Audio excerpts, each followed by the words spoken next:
বাংলাদেশ পুরুষ টিম যেখানে পেরোতেই পারছে না ব্যর্থতার গণ্ডি, সেখানে নারী ক্রিকেটাররা প্রতিনিয়ত এনে দিচ্ছেন সফলতা।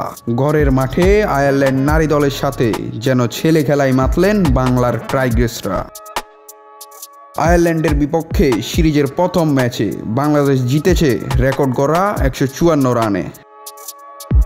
মিরপুর শেরেবাংলা স্টেডিয়ামে টসে জিতে ব্যাটিংয়ের সিদ্ধান্ত নেন অধিনায়ক নিয়াজ সুলতানা জ্যোতি। ব্যাটিংয়ে নেমে শুরুতে বাংলাদেশের রানের গতি মন্থর থাকলেও শেষ পর্যন্ত 50 ওভারে 4 উইকেট হারিয়ে 252 রান করতে সক্ষম হয় বাংলাদেশ নারী দল, যা ওয়ানডে ম্যাচের ইতিহাসে বাংলাদেশ নারী দলের সর্বোচ্চ রান।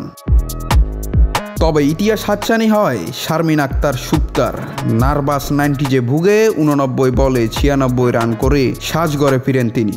আইরিশদের হয়ে 2টি উইকেট শিকার করেন প্রিয়া সার্জেন্ট। টাইগ্রেসদের রানের জবাব দিতে নেমে আসা যাওয়ার মিছিলে পড়ে যায় আইরিশ নারী দল। বাংলাদেশের বোলিং তাপ সইতে না পেরে 2 অঙ্কের 98 রানে গুটিয়ে যায় সফরকারীরা। বাংলাদেশের নারী দল পায় ওয়ানডে ইতিহাসে সর্বোচ্চ রানের জয়। নাত রাহুল, নিউজ না স্পোর্টস।